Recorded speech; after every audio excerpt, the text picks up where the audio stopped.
제가 이번에 그 창세기 17장을 묵상을 하다가 그 예전에 별로 주목하지 못했던 중요한 포인트를 하나 발견을 했습니다. 그게 17장 1절에 나오는 말씀인데, 오늘 본문이 말씀을 이렇게 시작합니다. 아브라함이 99세 때에 여호와께서 아브라함에게 나타나 그에게 이르시되, 이 창세기 17장이 아브라함의 나이를 밝히는 것으로 말씀을 시작하는 것, 여기에 굉장히 중요한 의미가 있는 걸 알게 됐습니다. 지금 창세기 17장 1절이 아브라함이 99세 때 하나님이 임재하신 내용을 다루고 있는데요, 바로 그 앞에 나오는 16장 맨 마지막 구절입니다. 창세기 16장 16절이 이렇게 기록합니다. 하갈이 아브라함에게 이스마엘을 낳았을 때에 아브라함이 86세였더라. 제가 발견한 게 뭔지 아시겠죠? 이 16장 끝절하고 17장 1절 이 사이에 무려 13년의 공백이 있는 겁니다. 이게 제대로 기록을 했다면은 아마 창세기 글쎄 한 석 장, 넉 장 분량이 들어갈 정도로 해당되는 긴 세월인데, 그게 다 생략이 된 겁니다. 이게 어떻게 됐나? 저는 16장 마지막 구절에서 힌트를 좀 얻었습니다. 그 이유를요. 자, 16절 다시 한번 보십시오. 바로 그 앞에 나와 있는 16절입니다. 하갈이 아브라함에게 이스마엘을 낳았을 때에 아브라함이 86세였더라. 왜 이 13년의 공백이 생겼느냐 보니까요, 아브라함이 그 하나님의 때를 기다리지 못하고 자기 방식대로, 그러니까 자기 아내를 통해서가 아니라 첩인 하갈을 통해서 아들을 낳은 그 사건, 그 이후로 13년의 공백이 생겼다는 겁니다. 그러니까 이걸 놓고 많은 학자들이 어떻게 해석을 하는가 보니까요, 그 기간이 하나님의 침묵기였다. 아브라함이 잘못된 길로 들어섰기 때문에 하나님께서 침묵하는 그 긴 시간을 보내셨다. 그렇게 분석하는 분석이 거의 대부분이더라고요. 그런데 저는 한편으로는 또 공감도 가지만 동의가 좀 잘 안 되는 부분이 있습니다. 정말 하나님이 13년 동안이나 아브라함에게 침묵하셨을까요? 모르겠습니다. 저는 그게 동의가 잘 안 돼요. 그래서 제가 나름대로 분석한 게 뭐냐 하면은, 그 13년 동안 하나님께서 한마디도 안 하신 기간이라기보다는 아브라함이 하나님의 뜻과 방법을 취하지 않고 자기 방식으로 취하는 잘못된 길로 걸어간 이후로부터 그 긴 13년이라는 세월 동안에 의미 있고 가치 있는 일거리가 한 줄도 안 나오는 세월을 보낸 게 아닐까. 무슨 말씀인지 아시겠죠? 방금 제가 다시 읽어드렸던, 강조점을 달리하고 읽어드렸던 하갈이 아브라함에게 이스마엘을 낳았을 때가 아브라함이 86세더라. 이게 굉장히 의미가 느껴지는 겁니다. 요즘에 이제 제 신학교 동기 목사님을 만나거나 또 제 나이와 같은 친구를 만나면은요, 거의 하는 행동이 똑같아요.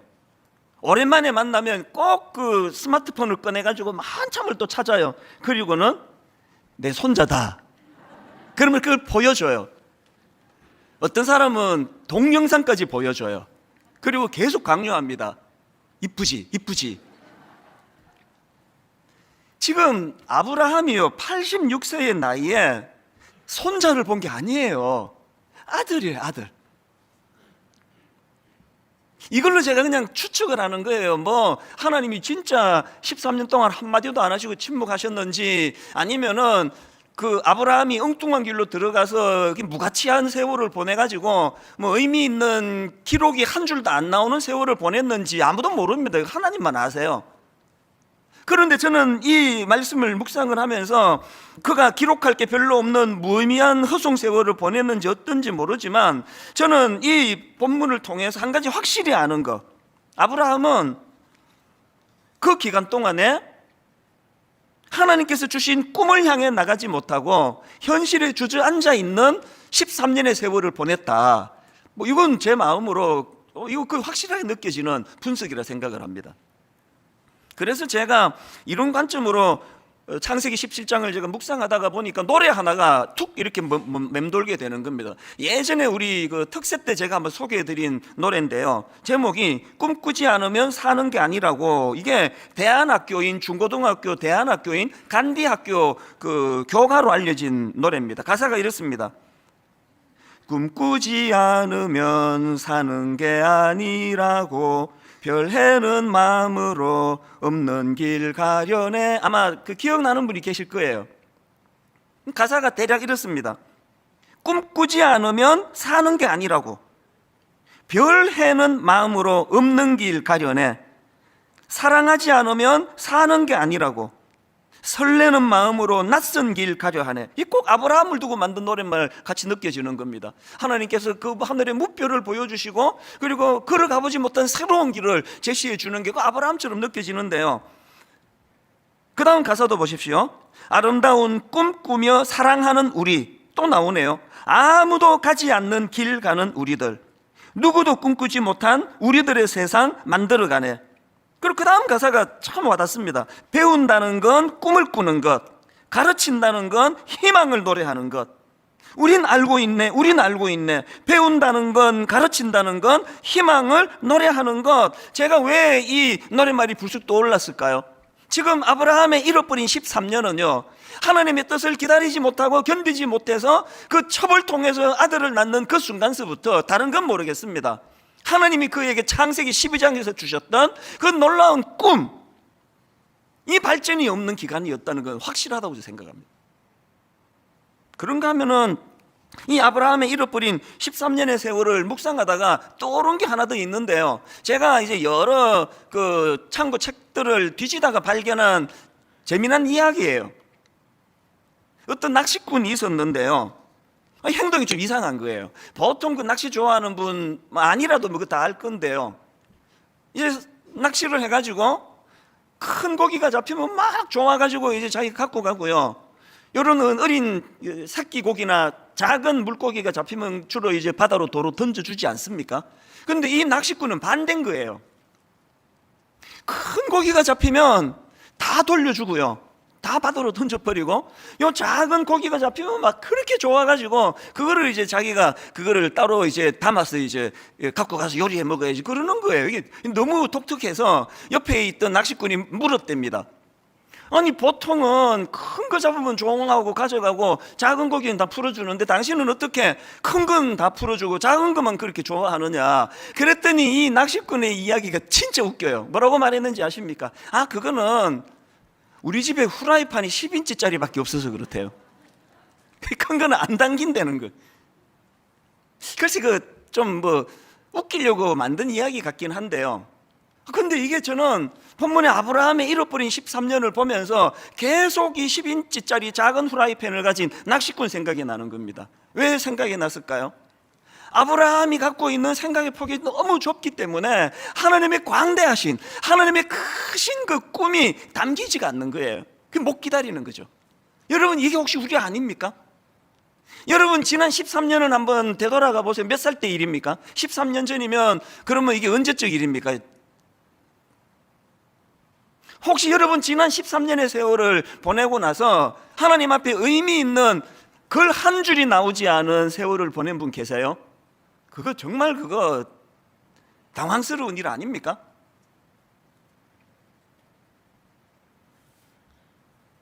이런 내용을 담고 있는 창세기 17장인데요. 저는 이 아브라함의 허무한 그 잃어버린 13년의 내용으로 시작하는 본문이지만 그 어떤 성경 본문보다도 너무 뜨겁게 받았습니다. 이게 너무 감동이 되는 거예요. 왜 감동이 되느냐? 그 시시한 아브라함을 보면서 감동이 되는 게 아니라 그 시시한 잃어버린 13년, 큰 고기는 후라이팬이 없어가지고 큰 고기는 다 보내고 그 조그만한 고기들만 좋아하는 그 낚시꾼 같은 그런 인생을 사는 우리지만 엄청난 13년의 세월을 잃어버린 그 길을 걸어갔던 아브라함이지만 하나님께서 본문에서요 그 아브라함을 만나주시는 거예요. 그에게 말씀해 주시는 겁니다. 그게 오늘 본문 1절과 2절에 나오는 말씀입니다. 아브라함이 99세 때에 여호와께서 아브라함에게 나타나서 그에게 이르시되 나는 전능한 하나님이라. 너는 내 앞에 행하여 완전하라. 내가 내 언약을 나와 너 사이에 두어 너를 크게 번성하게 하리라 하시니, 이 2절에 나오는 언약에 대해서는 다음 주일날 좀 자세히 살펴보려고 준비하고 있고요. 오늘은 1절 말씀에 좀 집중하려고 하는데요. 1절을 보십시오.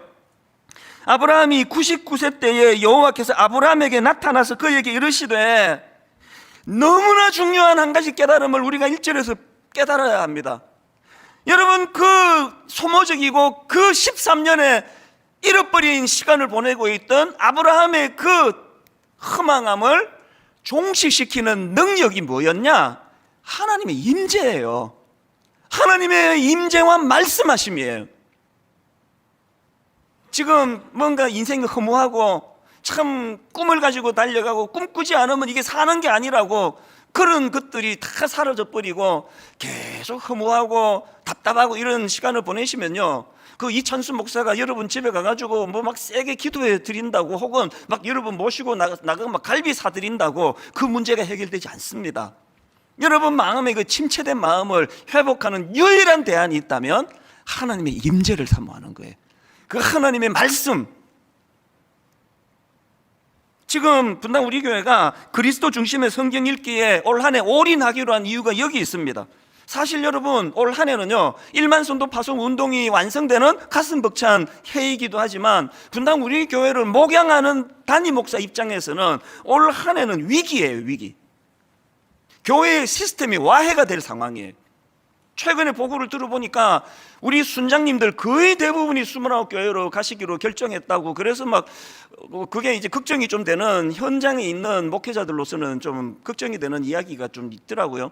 그런가 하면은 또 우리 주일학교 교사 한 1,500~600명 되는 주일학교 교사 거의 대부분이 다 29교회로 나가기로 결정했다고 또 참 우려 섞인 보고가 주일학교 쪽에서 있더라고요.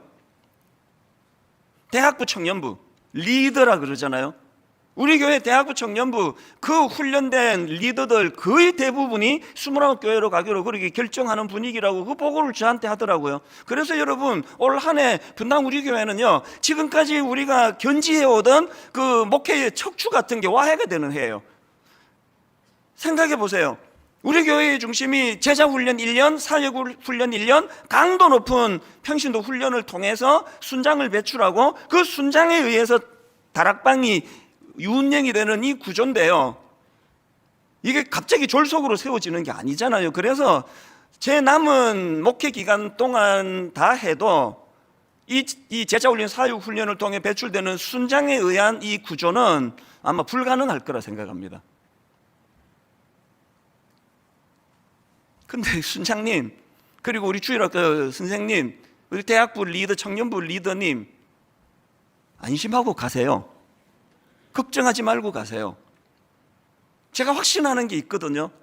이제 더 이상 제자훈련, 사육훈련을 통해서 이제 이 척추 기능이 안 된다 하더라도, 이제 올 한 해는 다락방 모임 자체가 불가능하다 하더라도 아무 문제 없습니다. 여전히 이 교회에 하나님이 임재하시고 여전히 이 교회에 하나님이 말씀하시고 그 말씀을 듣는 귀가 있는 한 분당 우리 교회 올 한 해 영적인 부흥이 일어날 줄로 믿습니다. 이걸 사모하셔야 되는 거예요. 오늘 여러분, 그 긴 창세기 16장 마지막 9절부터 17장 1절 사이에 그 13년의 잃어버린 시간을 보낸 아브라함이지만 하나님은 그를 찾아주셨고 그 하나님의 임재와 말씀으로 아브라함이 단번에 회복이 되는 역사가 본문이 기록이 되고 있거든요. 오늘 여러분, 영적인 침체에 빠져 있는 분 계세요? 하나님의 임재를 사모하세요. 하나님의 말씀을 사모하시기 바랍니다. 그렇다면 조금 더 이제 분석을 해야 되는데요, 그렇게 영적 침체에 빠져 있는 분이 계시다면 이 영적 침체를 극복하기 위해서 뭘 해야 되느냐? 오늘 본문에 하나님의 말씀을 분석을 해보니까 답이 딱 나오더라고요. 13년의 그 허무한 허송 세월을 하고 있는 아브라함에게 나타나서 하나님이 말씀으로 치유를 하시는데요, 하나님께서 아브라함을 만나서 주신 대안이 두 가지더라고요. 이게 회복입니다. 여러분, 영적 침체 극복을 위해서 우리가 기억해야 될 두 가지 대안, 첫째가 뭐냐? 하나님이 아브라함을 만나서 하신 거 엘샤다이를 선포하셨습니다. 1절입니다. 아브라함이 99세 때에 여호와께서 아브라함에게 나타나서 그에게 이르시되 나는 전능한 하나님이라. 이게 히브리어로 엘샤다이예요. 그 다음 나오는 너는 내 앞에 생하여 완전하라, 이 한마디를 가지고요 다음 주 한 30분 설교를 할 수 있는 분량입니다. 이거 다 뒤로 돌리고요, 오늘은 엘샤다이에 좀 집중하자는 거예요. 전능하신 하나님. 그럼 이런 질문이 가능하겠죠? 아니 하나님은 그 13년이라는 긴 공백을 지금 보내고 있는 아브라함을 만나시자마자 엄청난 말씀을 주시는데 왜 제일 첫 마디가 엘샤다이, 나는 전능하신 하나님이다, 이 선포이셨을까? 여러분 어떻게 생각하세요? 대답 간단해요. 지금 하나님이 왜 엘샤다이, 나는 전능하신 하나님이 여기 선포하는가니까요. 지금 아브라함이 겪고 있는 그 13년의 끔찍한 공백, 그 13년의 허무한 허망한 잃어버린 세월, 그 모든 것의 궁극적인 원인이, 그 출발이 아브라함에게는 엘샤다이에 대한 믿음이 없었기 때문이에요. 전능하신 하나님, 그 믿음이 없다 보니까 그냥 우리 아내는 이제 경수가 끊어졌는데요, 이제 애 낳을 기능이 없는데요, 이것밖에는 집중을 못하는 거예요. 그래서 이제 첩이라도 얻어가지고 그렇게 애를 낳아야 될 것 같은데라는 생각으로 가는 이 모든 건 전능하신 하나님에 대한 믿음이었기 때문이에요. 그리고는 이제 아브라함 여러분 다 아시잖아요. 이제 1년 남았습니다. 이제 100세에 드디어 하나님의 전능하심 엘샤다이, 그 놀라운 역사가 이제 첩을 통해서가 아니라 사랑하는 아내를 통해서 이삭이라는 너무나 아름다운 아들을 낳게 될 때, 그 여러분 그 아브라함의 그 벅찬 감격을 이해할 수 있지 않습니까? 그래서 저는요, 지난주 월요일 새벽이에요, 너무너무 가슴 먹먹한 시간을 보냈습니다. 23살 때 이민을 가서 한 1년 지났는데 도무지 길이 안 보이는 거예요. 이거 어떻게 해야 될지도 모르겠고 막막하던 그 즈음인데요, 제가 그때 한인교회에 그 영어권 아이들입니다, 고등부 보조교사를 했는데요, 가을에 문학의 밤 같은 걸 하더라고요. 그때 영어권 고등학교 아이들이 나와가지고 불렀던 찬양이 이거였습니다. 엘샤다이 엘샤다이 엘엘리온 아노다 아노다 아노다 아노나이. 이제 영어권이라서 영어로 뭐 쭉 부르는데요, 제 기억에 남는 건 맨 앞에 나오는 이거 엘샤다이, 이거 하나만 기억이 되는 거예요. 나중에 제가 그 자료를 찾아보니까 이제 쭉 다 이제 히브리어를 가지고 하나님을 찬양하는 겁니다. 엘샤다이 엘샤다이 에르캄카이 아도나이. 히브리어로 엘샤다이는 전능하신 하나님이라는 뜻이라고 말씀을 드렸고요, 그 다음 가사 엘 엘리온, 이건 가장 높은 곳에 계신 하나님, 그걸 찬양하는 거였더라고요.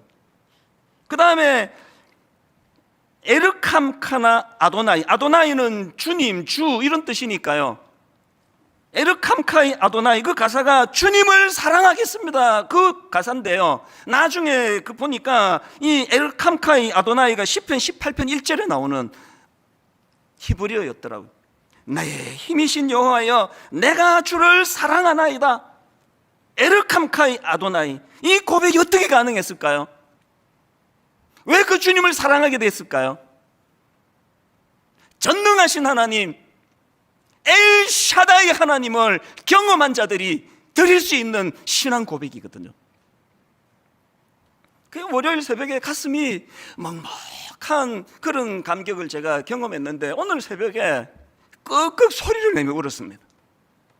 지금도 눈물이 나요. 24살, 너무 일이 안 풀리니까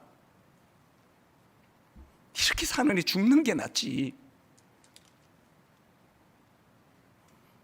그 긴 시간을 보내는 저를 하나님께서 영어권 고등부 아이들의 입술을 통하여 엘샤다이, 나는 전능하신 하나님이다, 그 하나님을 선포하시고, 그리고 오늘 왜 제가 새벽에 그렇게 눈이 붓도록 울었는지 아십니까? 38년의 세월 동안에 엘샤다이 하나님, 그 전능하신 하나님의, 나는 전능하신 하나님이라고 그 고등부 아이들의 입술을 통해 선포하신 그 하나님께서 제 38년의 세월 내내 엘샤다이 하나님으로 임하셨던 그 하나님. 그래서 24살 때 38년 뒤에 제가 분당우리교회 담임 목사로 이런 꿈을 꾸는 목회를 하게 되리라고는 아무도 모르는 그 길을 38년 내내 누리고 있었더라고요. 너무 많이 울었어요.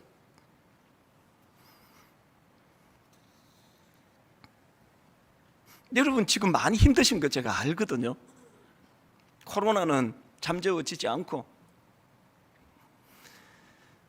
이렇게 저렇게 무리해가지고 가게를 하나 냈는데 이게 지금 언제 끝날지 모르는 그런 절망에 빠져 있고, 저는 더군다나 23살 때부터 20대 시절에 절망을 경험했기 때문에 저는 우리 청년들에 대한 안쓰러움이 많아요.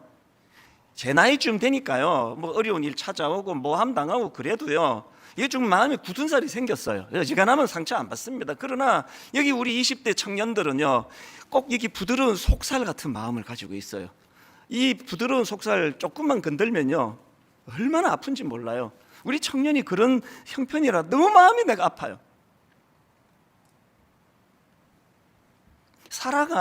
아브라함의 아내 사라가 오죽 힘들었으면 창세기 16장 2절에 사레가 아브라함에게 이르되 여호와께서 내 출산을 허락하지 아니하셨으니 원하건대 내 여종에게 들어가라, 내가 혹 그로 말미암아 자녀를 얻을까 하노라 하며, 지금 남편 보고 처벗어서 아들 낳아라, 내가 허락하겠다고. 여기 우리 아내분들 대답해 보세요. 이 쉬운 일입니까? 얼마나 절망이 겹치고 겹쳐 이런 이야기까지, 이런 제안까지 할 수 있겠냐고요. 근데 여러분, 아브라함이 그리고 사라가 그래서 위험한 거거든요. 그리고는 여러분, 시간이 좀 지나고 놀랍게도 죽은 것 같은 자기 몸을 통하여 아들, 그 아름다운 아들 이삭을 주시는 하나님의 엘샤다이, 전능하신 하나님을 경험했을 때 그 사라의 가슴 벅참이 얼마나 놀라웠겠냐고요. 여러분, 조금만 더 견딜 수 없을까요?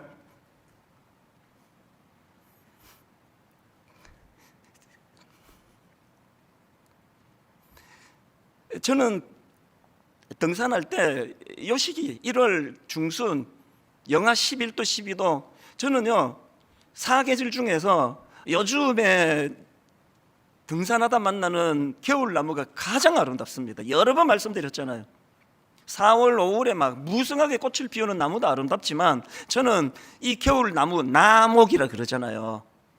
이 겨울나무는 체면이고 뭐가 없습니다. 그렇게 가을에 애써서 만들어 놓은 단풍 다 떨어뜨려요. 이 나무가, 겨울나무가 갖고 있는 목표는 하나입니다. 견디는 거예요. 살아남는 거예요. 영하 10도, 체감온도 영하 20도, 30도를 이를 악물고 견뎌내는 거예요. 그래서 뭐 다 떨어뜨려요. 그래서 오죽하면은 나목, 우리 벌거벗은 몸을 나체라 그러잖아요.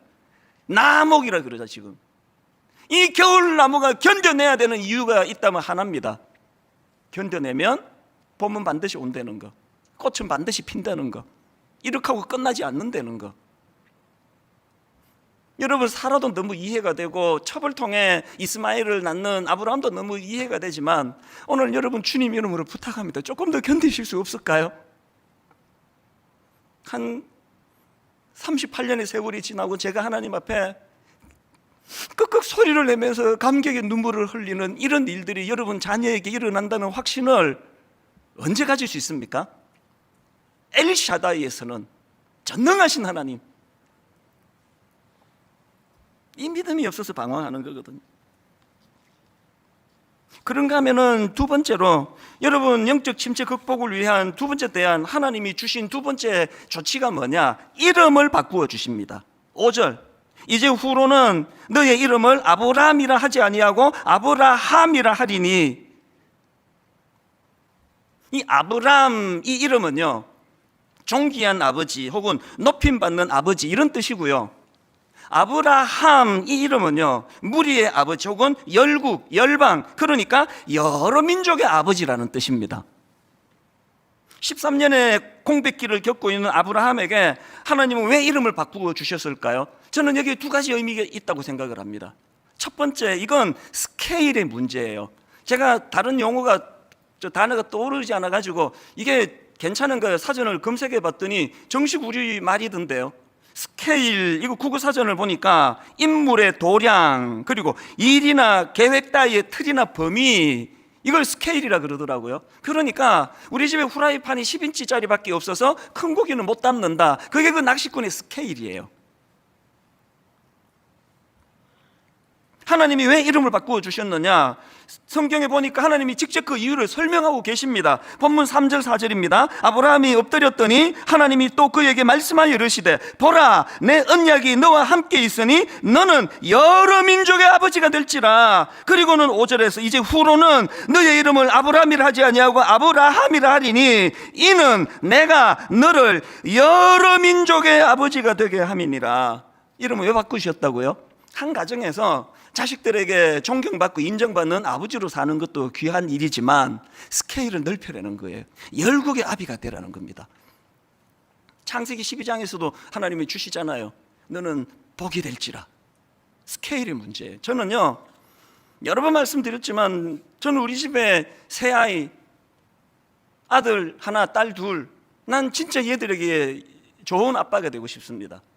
이 아이들이 인정하는 그런 목사가 되고 싶습니다. 그러나 여러분, 제가 우리 집의 새 아이에게 인정받는 아버지가 되고 싶은 꿈이 있지만요, 그러나 이것 때문에 분당 우리 교회 담임 목사 역할을 소홀히 하고 게을리 하는 건 이건 전 죄라고 생각합니다. 우리 애들이 지금도 원망해요. 아빠 우리 어릴 때 안 놀아주셨잖아요. 아빠 우리한테 관심이 없으시잖아요. 없으셨잖아요. 맨날 미안하죠. 그러나 여러분, 시계를 다시 우리 큰딸 태어나던 날로 되돌린다 해도요, 걔들한테 미안하지만 저는 또 이렇게 밖에는 못 갑니다. 왜?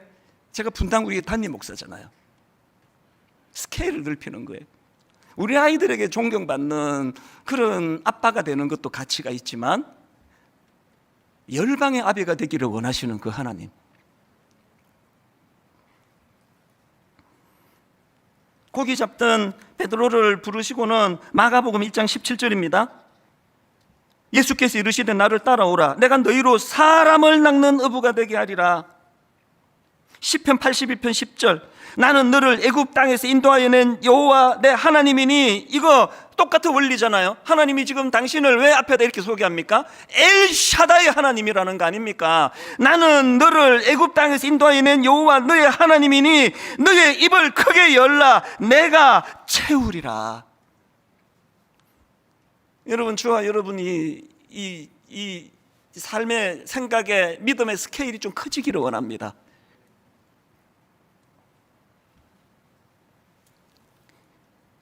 매듭을 짚고 가는 차원 이야기 또 하고 마지막으로 제가 이야기 진짜 제가 더 이상 안 할 건데요, 한때 저를 무슨 좌파니 우파니 그 무슨 신영복 교수라는 분, 사실은 제가 잘 몰라요.